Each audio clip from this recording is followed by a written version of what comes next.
আসসালামু আলাইকুম রহমতুল্লাহি ওবরকাতুহু। সম্মানিত দর্শক, আজকে যে বিষয়টি নিয়ে আলোচনা করব, অনুরোধ যে প্রথমে আপনারা বিষয়টিকে নেগেটিভ অর্থে নেবেন না। তারেক রহমান সাহেবের দুই কলি অন্ধকার।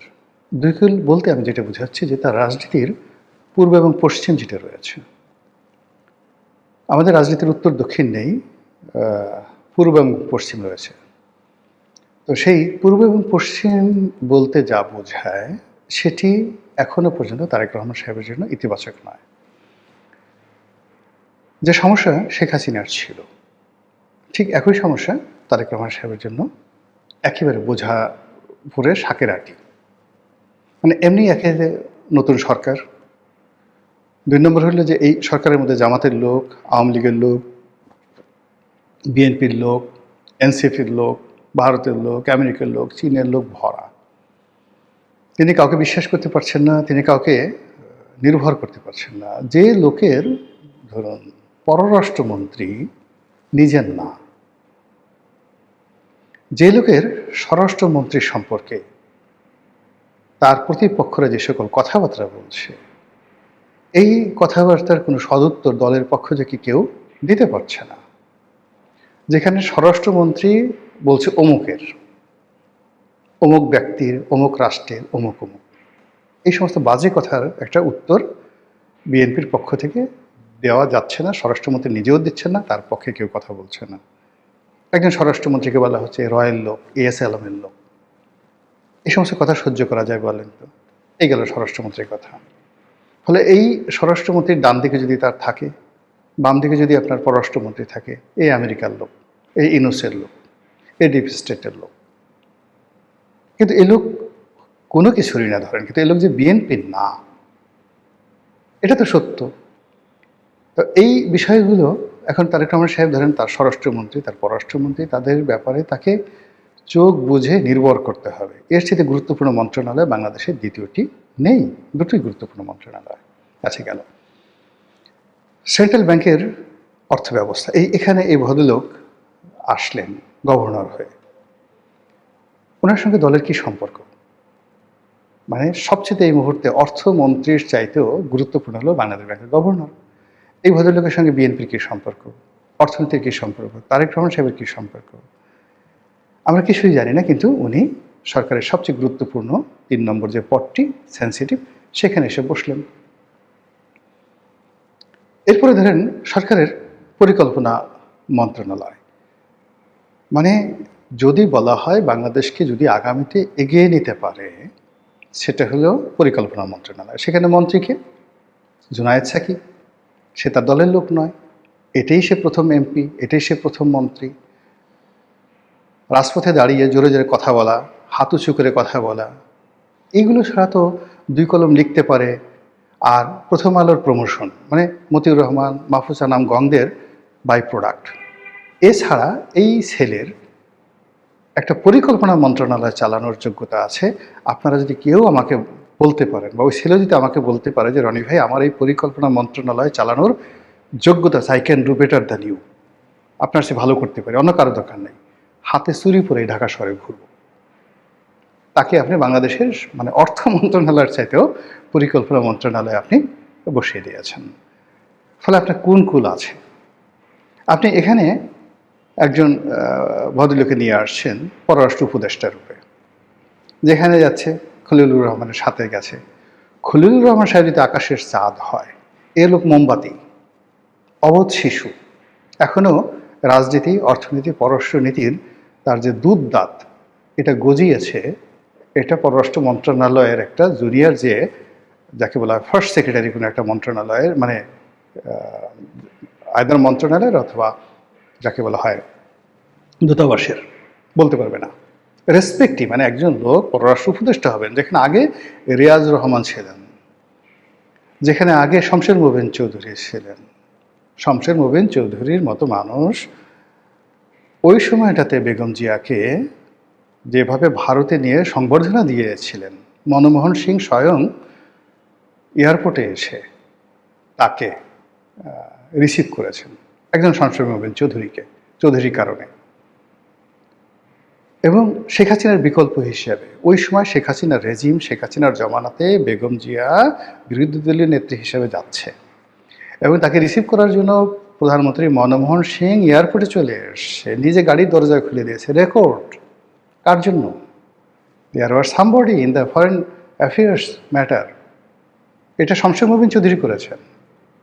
তার অপরাধ কি? সে তারেক রহমান সাহেবকে তুমি তুমি করে বলতেন, এছাড়া কোনো অপরাধ ছিল না, নাথিং। তুমি তুমি করে বলতেন, এই হলো তার অপরাধ। যা গেল। এখন এখানে যে আসছে, হুমায়ুন কবির যে আসছে, সে হয়তো তারেক রহমান সাহেবকে সালাম করেন, ভাইয়ে ভাইয়ে ডাকেন বা স্যার স্যার ডাকেন, কিন্তু এগুলো দিয়ে তো চীনের সাথে বাণিজ্য হবে না, এগুলো দিয়ে তো ভারতের সাথে কূটনীতি হবে না, এগুলো দিয়ে আমেরিকার সঙ্গে বার্গেনিং হবে না। তো যেটা বলছিলাম যে সেই দিক থেকে আপনি যে তার যে কোন দিকটা আলোক উজ্জ্বল আছে, সে একজনকে স্বাস্থ্যমন্ত্রী বানিয়েছেন। এখন সর্দার সাখাওয়াত হোসেন বকুল আমাদের খুব ঘনিষ্ঠজন, আমার খুব আপনজন ব্যক্তি।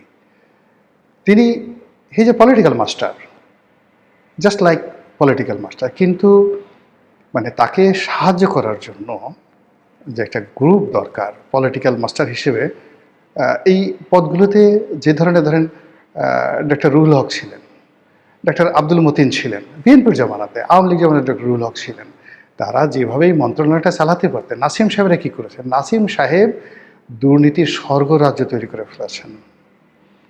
এরপর এখানে এই যে জাহিদ মালিক আসছে, দুর্নীতির বিশ্ব রেকর্ড করে ফেলেছেন। যখন এখানে রুহুল হকের বিরুদ্ধে দুর্নীতির অভিযোগ আছে, but there is a limited. কিংবা আপনি দেখেন এই যে ডক্টর সামন্তলাল সেনকে শেখ হাসিনা শেষ পর্যায়ে দিয়েছেন, ইট ওয়াজ ওয়াইডলি প্রশংসিত এবং এখন সব বাংলাদেশের মানুষ সবাই বলে সে বাংলাদেশের সর্বকালের সেরা স্বাস্থ্যমন্ত্রী। কিন্তু ওনার সাথে আমার এমন সম্পর্ক, মানে কি বলবো, সে রুহুল হকের রুমে গিয়ে ঢুকবে, মন্ত্রণালয়ে ঢুকবে, এরকম একটা পাস তার ছিল না। সে এসে সামন্তলাল এসে দেখি যে ঢাকা মেডিকেলের যে ডিরেক্টর তার রুমে বসে আছে, তার রুমে বসে আছে। উনি দিন, আমি তখন সংসদ সদস্য, আমার ছেলে হাসপাতালে অসুস্থ ছিল ঢাকা মেডিকেলে, আমি সে অনুযায়ী ডিরেক্টর রুমে বসে আছি।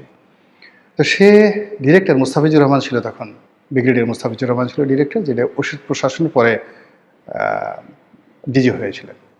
তো তাকে বলছে স্যার আমাকে একটু মন্ত্রণালয়ে ঢোকার ব্যবস্থা করে দেন। সে বলে যে আমি কীভাবে ঢুকাবো?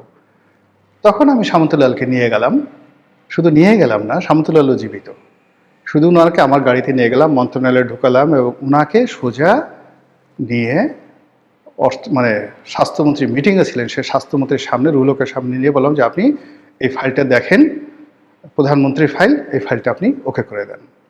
আর ওই কাজটা যদি 2010 সনে আমি না করতে পারতাম, তাহলে আজকে যে বার্ন ইউনিটটা এটা তৈরি হতো না। এখন এটা সাক্ষী সামন্তলাল।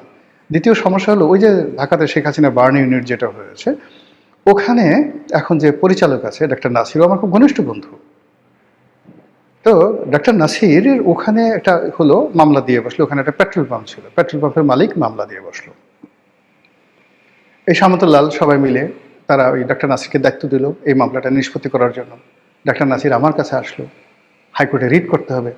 আমি তখন এই যে পরে আওয়ামী লীগের যে মন্ত্রী হয়েছে সমর রেজাউল করিম, সেই সমর রেজাউল করিমকে বললাম যে ভাই আপনি এই মামলাটা করে দেন। সেই মামলাটা করে দিল। সামন্তলালের পক্ষ থেকে তাকে 2 লাখ না 3 লাখ টাকাও দেওয়া হয়েছিল, সে টাকাটা ফেরত 2 লাখ টাকা পয়সায় নেয়নি। তা আজকের এত বড় একটা জিনিস হলো, এখানে যে গোলাম মোল্লা রনি নামক একজন মানুষ আছে, এখানে যে সামন্তলাল আছে, এখানে যে ডাক্তার নাসির আছে। তো ডাক্তার নাসির তো বিএনপির লোক, কিন্তু বিএনপির লোক হওয়া সত্ত্বেও সে সামন্তলালের সঙ্গে তার সম্পর্ক ছিল সবচেয়ে ভালো।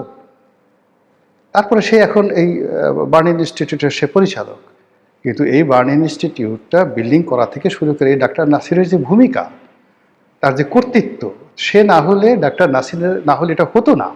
আবার সেই ডাক্তার নাসিরকে এখান থেকে বদলি করে, সে যখন সবচেয়ে ভালো কাজ করেছে তাকে বদলি করে আওয়ামী লীগের যারা বদমাশগুলো আছে তাকে ফরিদপুরে পাঠিয়ে দিয়েছে, তার চাকরি নিয়ে টানাটানি। তো ওই সময় আমরা তো তাকে সাহায্য করেছি, সহযোগিতা করেছি। তো এইভাবে এই কাজগুলো আসলে যখন একটা মন্ত্রণালয় চলে, সেখানে পলিটিক্যাল কানেক্টিভিটি থাকলে সেখানে ভালো। এখন সর্দার সাখাওয়াত হোসেন বকুল, তিনি এই জায়গাটাতে তিনি যে ভালো করবেন, এই ভালো করার জন্য there must have reason.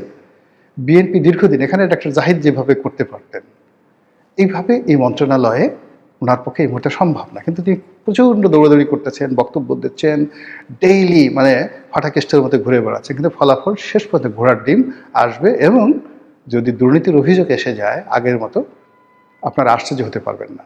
Because স্বাস্থ্য মন্ত্রণালয়ের সিন্ডিকেটটা এত শক্তিশালী, এত বিরাট ব্যাপক যে ওখানে আসলে নিয়ন্ত্রণ করা very tough, very very tough. Anyway, যেটা বলছিলাম যে চীন টাকা দেবে না, এর কারণে পররাষ্ট্রমন্ত্রী গেছেন, চীনের রাষ্ট্রদূত তারেক রহমান সাহেবকে নিমন্ত্রণ জানিয়েছেন ভিজিটের জন্য। কিন্তু এই মুহূর্তে যেটি দরকার সেটি হলো আনলিমিটেড টাকা দরকার। চীন সেই টাকাটা দেবে না, বিকজ এটা লিখে রাখেন, যতক্ষণ না পর্যন্ত আমেরিকার সঙ্গে আমাদের যে চুক্তিটি রয়েছে সেই চুক্তি বলবৎ থাকবে, চীন একটি পয়সাও দেবে না। আর চীনের হাত থেকে যদি এইভাবে বাজেটের সাপোর্ট না পায়, সরকার পরিচালনা করা, বাজেট টেনে নেওয়া, এটা মানে এই মুহূর্তে এটা বলতে গেলে দুরূহ একটা বিষয়। দ্বিতীয়ত হলো যে আমেরিকাকে পৃথিবীতে কেউ কখনো সুখী করতে পারেনি, যেখানে সৌদি আরব পারেনি, কাতার পারেনি, যেখানে কুয়েত পারছে না, যেখানে ইরান পারেনি। ইরানের মতো এত ঐতিহ্যবাহী একটা রাষ্ট্র, তারা তো আমেরিকার সাথে সম্পর্ক রক্ষা করার চেষ্টা করেছে, তাদের প্রথম থেকে সুদীর্ঘকালের আমেরিকার সঙ্গে তাদের বন্ধুত্ব, সেটা তারা পারেনি। ইভেন খমেনি চেষ্টা করেছে, হয়নি। এরা সরাসরি অহংকারী, উদ্যত, তারা শুধুমাত্র সুযোগটা নেবে, তারপরে আপনাকে তাড়িয়ে দেবে। আমেরিকা বাংলাদেশ থেকে যা যা দরকার ছিল, প্রয়োজন ছিল, সব নেওয়া হয়ে গেছে। এখন তারা আপনাকে গলায় রশি দিয়ে ঘুরাবে, কিন্তু আপনাকে কিছু দেবেন। আপনি যত দুর্বল হবেন, যত অসহায় হবেন, তত তার কলোনি প্রতিষ্ঠা করতে সুবিধা হবে। এখানে যত গণ্ডগোল হবে, আপনি ততই তার পায়ের উপর পড়বেন, ততই আপনি তার মুখাপেক্ষি হবেন। রাষ্ট্রদূত তো দূরের কথা, দেখা গেল আমেরিকার যে অ্যাম্বাসির যে আছে ঢাকাতে, তার একজন পিয়ন ড্রাইভার দারোয়ানের পেছনে আমাদের মন্ত্রী পর্যায়ের লোকরা ঘুরতে থাকবে, দেশের পরিস্থিতি যত সঙ্গীন হবে। 5টা বছর একেবারে শেখ হাসিনার মানে সরকারের তো 2008 থেকে যে 14 পর্যন্ত স্বর্ণালীর সময়, সেখানে বৃহত্তর যোগাযোগ মন্ত্রণালয়, রেল, তারপরে যে সেতু বিভাগ, এই সব বিভাগের সংসদীয় কমিটিতে ছিলাম, 3টা সাব কমিটির চেয়ারম্যান ছিলাম, অ্যাকাউন্টস, অডিট, এই 3টা সাব কমিটির চেয়ারম্যান ছিলাম। ফলে একটা রাষ্ট্র কীভাবে চলে, শেখ হাসিনা স্নেহ করতেন মানে ওখানে তোফায়েল সাহেবের মতো লোক, আমু সাহেবের মতো লোক, ওবায়দুল কাদের সাহেবের মতো লোক হাত ধরে বলতেন যে নেত্রী তোমারে পছন্দ করে, আমার বিষয়টা একটু বইল। ওবায়দুল কাদের জীবিত আছে, অস্বীকার করুক। তোফায়েল ভাই জীবিত আছেন, আমিও ভাই জীবিত আছেন। ক্ষমতার এত কাছাকাছি থেকে শেখ হাসিনার নাম ব্যবহার করে ঢাকা শহরে এক কাপ চা খেয়েছি, যদি কেউ বলতে পারে 2 হাত কেটে ফেলবো, 2 হাত কেটে ফেলবো। ওই জিনিসগুলো হয়নি। ফলে রাষ্ট্র কিভাবে চলে, ডিজিএফআইরা কি করে, এই জিনিসগুলো তো সিআইএ কি করে, এফবিআই কি করে, কি করে, এই জিনিসগুলো আমরা যারা রাষ্ট্র পরিচালনার সঙ্গে সম্পৃক্ত ছিলাম, এগুলো আমাদের মুখস্থ। ফলে এই কাজগুলো এখন যেভাবে চলছে, ভালোভাবে চলছে না। সরকারে যারা কর্তা ব্যক্তি আছেন, তারা এই জিনিসগুলো ভালোভাবে চালাতে পারছেন না, পারবেন বলেও মনে হচ্ছে না। মহান আল্লাহ আমাদের সবাইকে হেদায়েত দান করুন এবং হেফাজত করুন। আসসালামু আলাইকুম রহমতুল্লাহি ওয়া বারাকাতুহু।